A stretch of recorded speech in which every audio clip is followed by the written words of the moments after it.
The gray dawn settled gently over the weathered planks of windward Pier, where Adrian Hale stood alone, his fingers curling around the rough railing. Sea spray drifted across the wooden boards, a salty reminder of how fragile promises could be against the vast, unyielding ocean. He glanced down the length of the pier, heart pounding as he saw Sophie Monroe approaching, her white dress whispering in the morning breeze, her eyes bright with hope. Every breath felt heavy with meaning. Only hours before, he had shielded her from the laughter of the townsfolk, whispers that their engagement was a folly, an imprudence doomed to crash like a rogue wave against the cliffs. Sophie's faith in him had never wavered, but Adrian trembled, haunted by doubts he dared not voice. Could he ever be the anchor she deserved? As Sophie drew near, the sun broke free from the horizon, painting the water in molten gold. Her hand reached for his, slender fingers locking with his calloused ones. In that heartbeat of sunrise and sea, time seemed to still.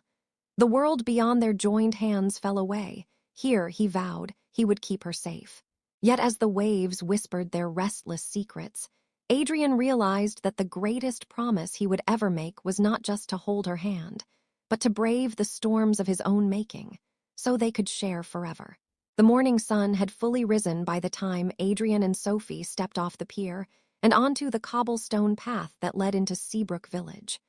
Salt still clung to their hair, and the ritual of Sophie's gentle squeeze against his hand had given Adrian a moment's peace. But it wouldn't last. At the heart of Main Street, shopkeepers were already setting out painted signs for the summer festival. Bunting hung overhead, flapping like colorful gulls against the pale sky. Children darted between tables of handcrafted jewelry and stalls piled high with fresh berries. Normally, the bustle invigorated Adrian, but today the village felt smaller, more suffocating. Every face seemed to follow them. Every cheerful greeter's nod weighed on him. They passed Mrs. Kinsley's bakery, where the windows still glowed with the last heat of early loaves. Mrs. Kinsley herself stood framed in flour-dusted apron, her brows knitting as she caught sight of Sophie's engagement ring, a delicate band set with a single sapphire. Word traveled fast in Seabrook, and Mrs. Kinsley's forced smile did nothing to ease the tension brewing in Adrian's chest. "Congratulations, dear," Mrs. Kinsley said in a voice that carried equal parts warmth and skepticism. "You two make a lovely pair." Sophie's lips curved gratefully, but Adrian felt the sting behind the words. "You don't belong." He cleared his throat, voice low. "Thank you, Mrs. Kinsley. We're headed to the pier for the festival preview." Mrs. Kinsley pursed her lips. "Best of luck, dear, you'll need it."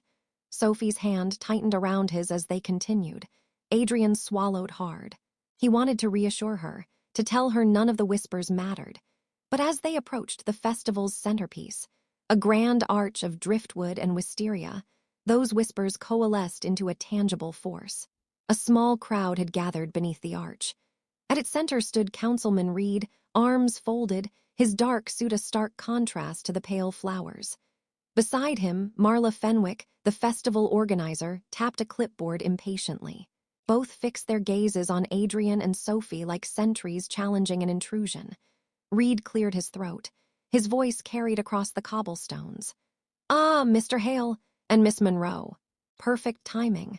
He smiled, but Adrian recognized the knife-sharp edge beneath the courtesy. "I trust you two will be joining us as honored guests," Sophie beamed. "We'd be delighted." Adrian forced a nod, though every instinct screamed to turn away. Councilman Reed stepped forward, offering Sophie a ribbon of woven sea grass. "For your place at the head table. Only the most esteemed couples receive one." Sophie accepted it graciously, but Adrian saw her glance at him, eyebrows raised. She struck him as genuinely honored, and yet Adrian felt hollow. The ribbon's green strands felt like shackles, binding him to a life that might never welcome him. Marla Fenwick shuffled forward, clipboard in hand. "We'll need you two for the official photograph shortly. Try to be presentable." She tapped her pen against the margin. "In fact, Mr. Hale, if you could stand beside Mrs. Fenwick's daughter, Clarissa, for the shot, that would be ideal." Adrian looked at the young woman Marla indicated.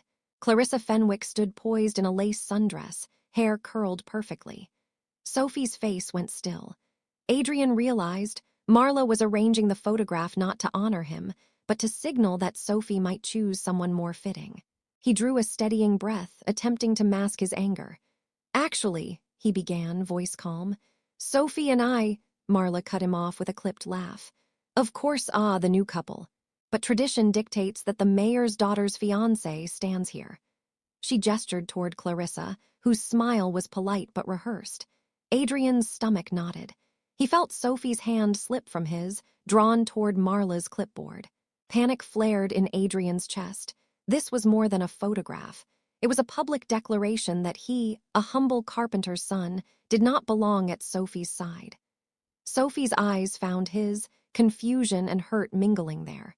"Adrian," she said softly. He closed his eyes, a swirl of resentment and protectiveness rising. He remembered the moment they'd first met. Sophie's laughter over spilled paint at an art workshop, the gentle curiosity in her gaze. She had seen him as more than his family name. She had believed in him. How could he let tradition and gossip shred that trust? Before he could speak, a ripple of laughter burst from the crowd.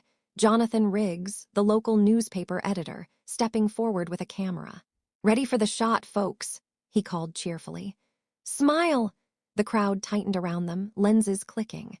Adrian's jaw clenched as Reed draped Sophie's arm around Clarissa's shoulders, pushing Adrian firmly aside. Sophie froze, ring hand held up awkwardly beside Clarissa's own. Adrian wanted to storm forward, seize Sophie's arm, apologize for letting this happen, but her cold, shocked expression stopped him. The photograph was over in seconds.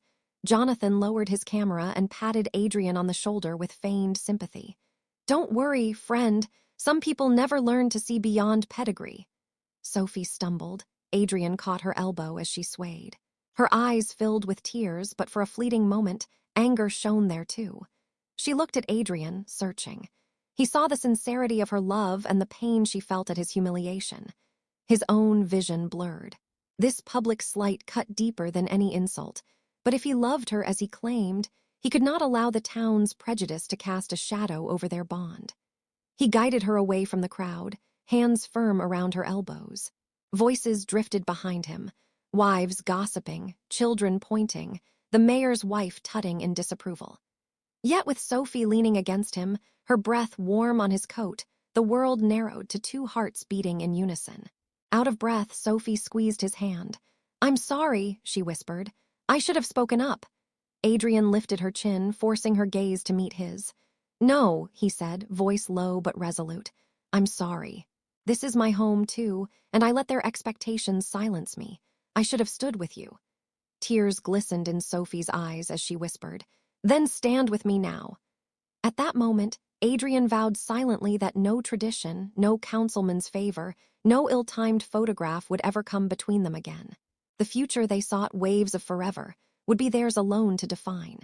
Together, they turned back toward the festival crowd. Adrian inhaled the briny air, squared his shoulders, and led Sophie forward, hand in hand, determined to claim his place beside her. Come laughter or scorn, come sunlit breeze or gathering storm. The mid-morning tide rolled gently against windward Pier as Adrian and Sophie returned to their bridal party duties. But beneath the festival's cheerful bustle, a current of unease tugged at Adrian's resolve. He had spoken his truth, reclaimed his place beside Sophie. Yet the memory of Councilman Reed's slight and Marla Fenwick's scheming lingered like barnacles on a hull. That evening, after the festival's opening banquet, Sophie and Adrian escaped to the old lighthouse overlook. Salt air curled through the open windows. The lantern above them swung softly, casting fractured light on Sophie's tear-streaked face. "I keep thinking," Sophie said, voice trembling, "maybe this town isn't ready for us." She traced patterns on the cold iron railing. "I love you, Adrian, but I don't want you to be miserable because of me." Adrian's heart clenched. He reached for her hand. "I'll never be miserable if I'm with you, but I admit I'm scared that their whispers will drown out our promise." She leaned into him. "Then let's prove them wrong." The next morning, as sunlight streamed through his workshop window, Adrian discovered a visitor waiting. Evelyn Reed, Councilman Reed's widow and the town's retired schoolteacher. With her silver hair and gentle smile, she carried an air of quiet authority. "I heard about the photograph," Evelyn said, settling into Adrian's wooden stool. I don't agree with how my late husband behaved. Adrian blinked in surprise. I've always admired Sophie's courage. And you, Evelyn continued, pointing to a half-carved railing on his workbench, you have a gift. This town needs both of you. She placed a folded sheet of paper beside him, plans for a community boardwalk extension, commissioned by the town council. They've asked you to build it. Adrian ran a finger over the crisp lines. But, Evelyn nodded. They included your name. It's an olive branch. Take it. Hesitant, Adrian agreed, heart pounding. This project could redefine how Seabrook saw him and Sophie. Over the next week, Adrian labored alongside his crew to lay pilings for the new boardwalk. Each morning before sunrise, Sophie arrived with coffee and pastries from Mrs. Kinsley's bakery, cheering him on. The rhythm of hammer and saw became their shared heartbeat. Yet tensions rose. Some townspeople lingered at the boardwalk ends, arms crossed. Maggie Owens, the fishmonger, muttered that Adrian didn't belong. At night, Adrian returned home exhausted, doubt creeping in. Sophie, ever his anchor, prepared dinners by lantern light, filling their cottage with the aroma of rosemary and garlic. One afternoon, as Adrian hoisted a heavy beam, his apprentice, Tom, stumbled and dropped a plank, narrowly missing his foot. Sophie rushed forward, eyes wide. Adrian steadied Tom and then swept Sophie into his arms, relief flooding him. In that embrace, amid sawdust and sweat, they found strength in each other. Just as the boardwalk took shape, Marla Fenwick struck again. At a packed town meeting, she presented a proposal to build an upscale cafe on the new extension, excluding local vendors. It will bring prestige, she declared, eyes fixed on Sophie. Only the finest establishments. Murmurs ran through the crowd. Sophie rose, heart pounding, and spoke firmly. Seabrook thrives because of its people, our fishermen, bakers, artisans. If we sell our soul for prestige, we lose what makes us unique. Her voice trembled but never wavered. Councilman Hartley, seated beside Reed's empty chair, nodded. I second that, Sophie. This boardwalk should uplift everyone. The vote swung in their favor. Marla's lips pressed into a thin line as the cafe proposal was shelved. Sophie slipped back into her seat, cheeks flushed with triumph and anxiety. Adrian took her hand under the desk, thumbs brushing, sending a silent message. We're in this together. Late one afternoon, dark clouds rolled in over the sound. Rain pelted the half-built boardwalk, sending water sluicing through the pilings. Adrian's crew scrambled to secure tools. Sophie helped cover open beams with tarps. The wind's roar masked distant thunder. Yet as Adrian climbed a ladder to fasten a rope, a sudden gust tore the tarp free, snapping the rope and sending him sprawling. He groaned, winded, rain mixing with blood from a cut on his arm. Sophie rushed to his side, heart hammering. She knelt beside him in the mud, pressing a bundle of cloth to his wound. You idiot, she scolded through tears. What were you thinking? Adrian winced but managed a brave grin. Thinking I'd do anything for you. He squeezed her hand. The storm's fury seemed to mirror his internal struggle. Fear of failure, fear of letting Sophie down. That night, Sophie tended Adrian's wound by lantern light. He watched her brush damp hair from her face, her brow creased with worry. Finally, he spoke haltingly. All this, the project, the festival, even our engagement, sometimes I wonder if I'm enough. Sophie paused. You are, she said softly, voice firm. You've built more than wood and nails, you've built hope. For me, for this town. Tears glistened in Adrian's eyes. He pulled her close. I promise I'll never let you down. She rested her head on his chest, listening to his steady heartbeat. And I'll always believe in you. Word of the boardwalk's success spread, and with it, renewed whispers. At the baker's, Mrs. Kinsley hesitated before offering Sophie a loaf. At the fishmonger's, Maggie's glares deepened. Even Sophie's closest friend, Alina, pulled back, apologizing for taking sides. One morning, Sophie confronted Alina beneath the wisteria arch. Why won't you support us? She asked, voice trembling. Alina's eyes filled with tears. I want to, Sophie, but my family depends on Marla's cafe plan. If Marla wins, it means business for us. Sophie reached out, but Alina stepped back. I'm sorry, she whispered, fleeing before Sophie could reply. Watching her friend go, Sophie's shoulders sagged. Adrian arrived moments later, taking in the scene. He wrapped an arm around Sophie's shoulders. "We can't undo every hurt," he murmured. "But we can keep building, no matter who stands with us." In the days that followed, the boardwalk's skeleton rose sturdy and true. Passers-by paused to praise Adrian's craftsmanship. Some vendors signed on to open stalls. Mrs. Kinsley volunteered to run a coffee cart. Tom organized a weekly oyster roast. Momentum shifted, skepticism giving way to curiosity, then admiration. One sunny afternoon, Sophie and Adrian watched from the pier as Mrs. Kinsley's cart served its first customers. Cheers drifted across the water. Laughter followed. Adrian slipped an arm around Sophie. "Sophie," he said, this is our dream taking shape." She leaned into him, face alight. "And we're proving that forever begins with a single plank, a single promise." The morning of the boardwalk's grand opening dawned crisp and clear. Salt air carried the promise of summer as villagers gathered at Windward Pier, lining the newly completed planks that stretched like a living artery along the shoreline. Sophie stood beside Adrian, her heart fluttering with pride and a quiet tremor of fear. All their efforts, all their struggles had built up to this moment. Councilman Reed arrived in his dark suit, face schooled into a polite smile as he ascended the steps. Behind him trailed Marla Fenwick, clipboard in hand, and a small entourage of prominent townspeople. Sophie caught Adrian's hand, and he squeezed hers in return. They would open the boardwalk together, symbols of unity between old prejudice and new hope.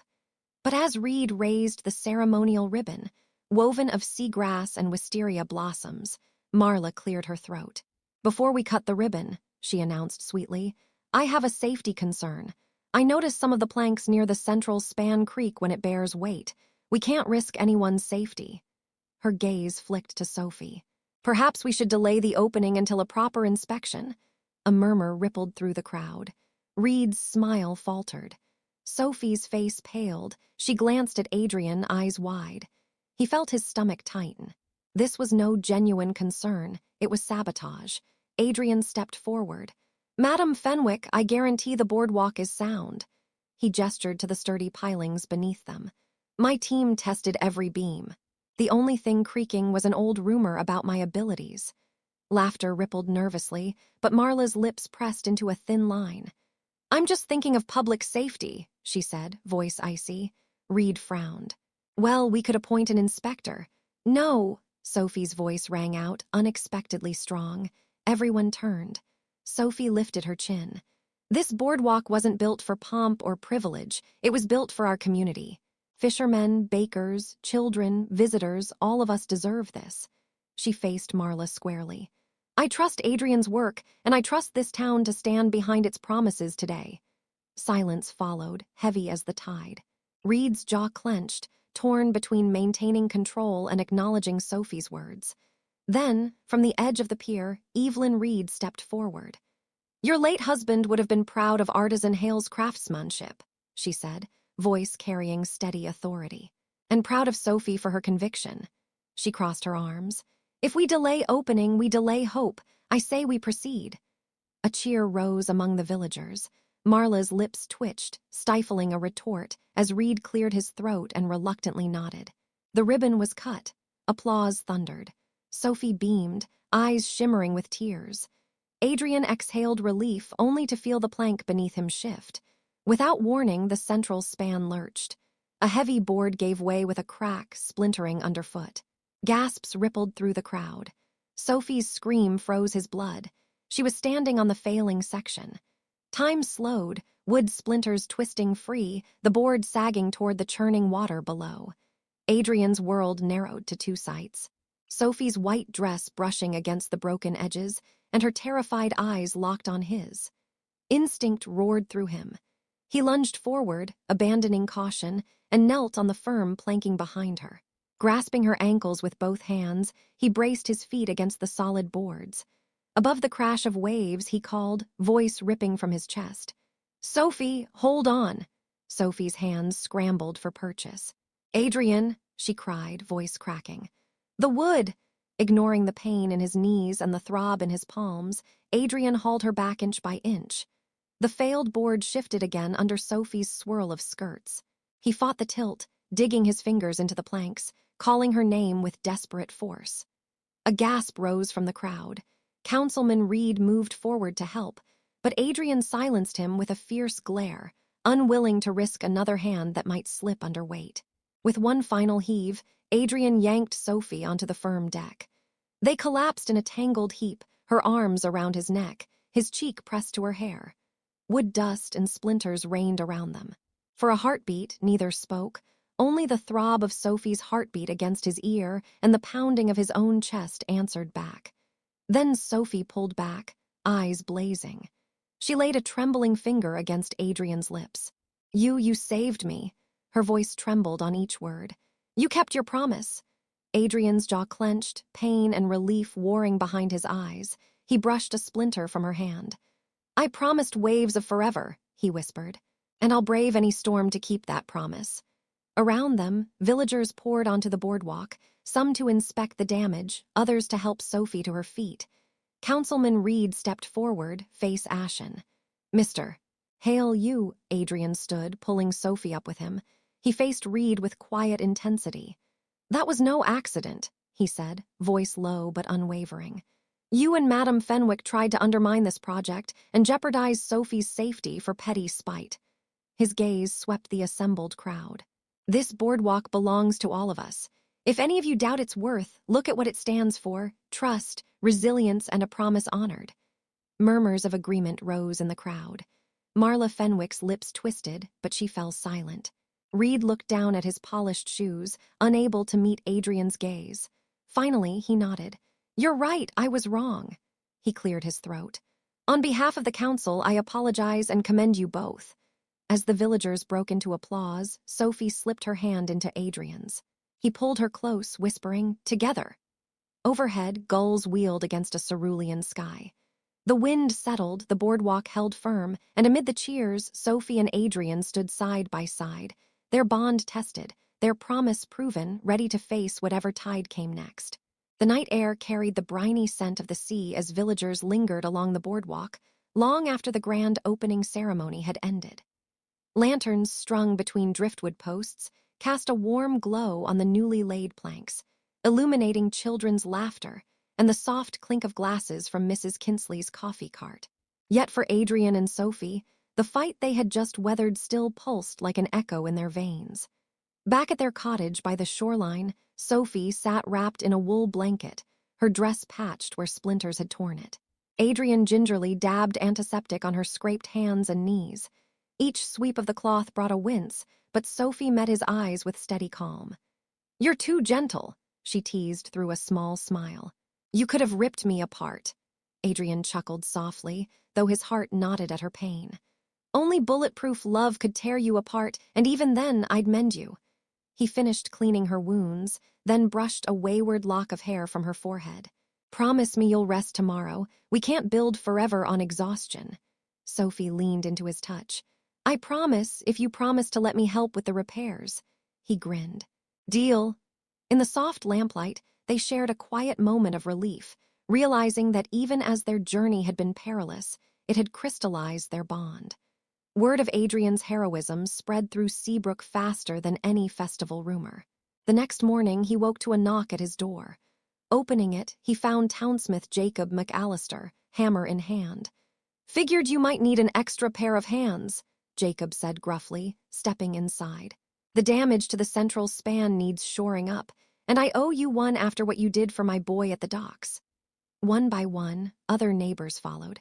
Tom with new planks from the mill, Mrs. Kinsley with a basket of fresh rolls. Even Maggie Owens, the fishmonger, arrived with a barrel of salted cod. Each offered tools, materials, and apologies for their earlier doubts. As they worked together, measuring, sawing, securing beams, Adrian felt pride swell in his chest. This boardwalk, once a symbol of prejudice and division, was now a testament to community solidarity. Sophie joined the effort too, handing out steaming cups of tea and encouraging the crew. Her laughter rang clear, a balm that soothed old wounds. Over the next several days, the boardwalk was carefully inspected, reinforced, and leveled. Adrian oversaw every detail, replacing weakened joists, double-bolting railings, treating wood with protective sealant. Each action spoke volumes. This structure, like their relationship, was worth safeguarding. One afternoon, Marla Fenwick arrived, clipboard in hand once more. Sophie braced herself, expecting another confrontation. But Marla's posture was uncharacteristically subdued. "Mr. Hale," Marla began, voice low, "I owe you an apology. My objections were misguided. I feared change, and I let it blind me to what you and Sophie have created here." She handed Adrian a small envelope. Inside lay a gift certificate, a token from Marla's family bakery, in gratitude for your craftsmanship and bravery. Adrian exchanged a surprised glance with Sophie, then nodded. "Thank you. It means a lot." Marla hesitated, then turned to Sophie. "And to you, Miss Monroe, thank you for standing up." As she walked away, Sophie exhaled slowly. "Progress, right?" Adrian wrapped an arm around her. "One plank at a time." With the boardwalk fully restored, Seabrook held an intimate evening gathering to celebrate its completion. Strings of lanterns floated above picnic tables, and villagers shared dishes of fresh-caught seafood, Mary's pear tarts, and Evelyn Reed's famous clam chowder. Children darted between the crowd, painting driftwood charms to hang on the railings as tokens of unity. Sophie, in a simple blue gown Adrian had crafted himself for the occasion, stood on a small raised platform beside Evelyn Reed. The retired schoolteacher smiled proudly as she introduced Sophie to the gathering. "Tonight, we honor not just these boards of oak and pine, but the people who built them," Evelyn announced.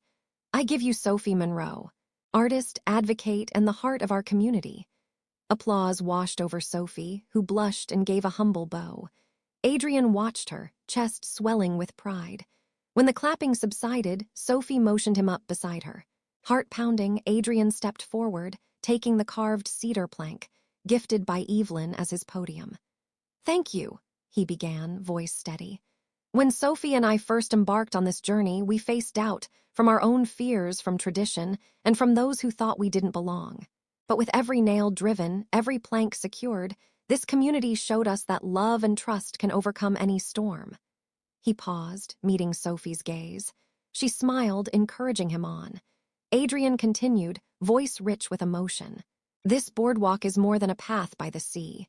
It's proof that when we stand together, holding hands and hearts, we can build waves of forever stronger than any tide." As he spoke, lantern light danced on the water, and villagers cheered once more. A handful of fishermen hoisted their caps. Mrs. Kinsley wiped tears. Even Marla Fenwick applauded with genuine warmth. In that moment, Seabrook felt irrevocably changed. Later, as the crowd thinned and the last lanterns were extinguished, Sophie and Adrian walked the length of the boardwalk alone. Night wrapped around them, and the gentle lapping of waves whispered beneath their feet. They paused at the central span, the spot where splinters had almost torn them apart. Sophie reached out, tracing the polished wood with her fingertip. "Remember how it cracked?" she whispered. "I thought we'd lost everything." Adrian slipped an arm around her waist. "But we healed it," he said. "Just like us."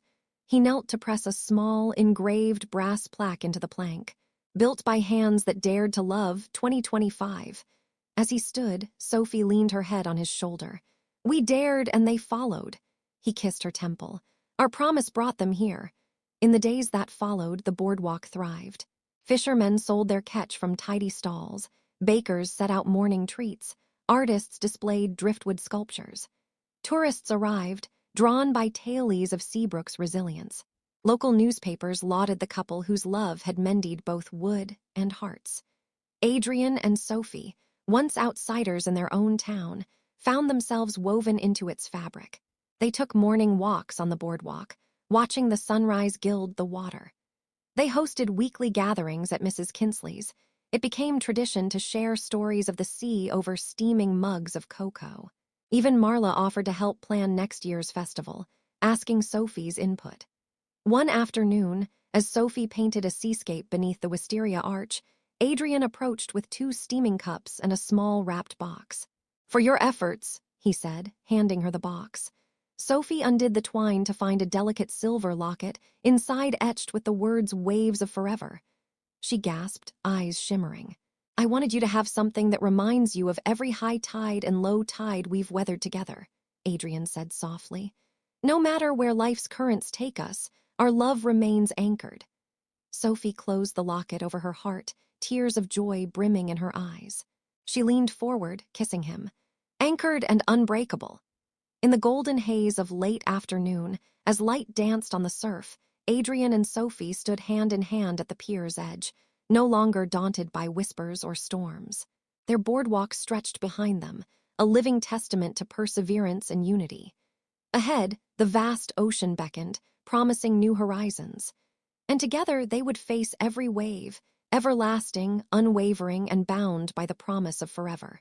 As dusk settled over Windward Pier, lantern light shimmered across the gentle swell of the water. Adrian and Sophie leaned against the railing, the world hushed around them. Behind stood the boardwalk they had built, each polished plank a testament to their trials, each lantern a beacon of the community's newfound unity. Sophie traced the brass plaques' engraved words, built by hands that dared to love, 2025. She sighed contentedly. We've come so far. Adrian slipped an arm around her shoulders, drawing her close. And this is only the beginning, he murmured. Together they watched as fireflies danced in the salt-laden breeze. The years ahead remained unwritten, but in this quiet moment, they tasted the sweetness of triumph and the promise of tomorrow. Sophie's head rested against Adrian's chest, their hearts beating in steady rhythm. I used to fear that forever could never be ours, Sophie whispered. But now I know love builds its own foundations. Adrian kissed her hair. No storm, no doubt, and no tradition can undo what we've forged. Beneath the endless sky and lapping waves, they stood united, two souls bound by resilience, trust, and a vow as timeless as the sea itself. And in that gentle twilight, they embraced the endless horizon of their shared future.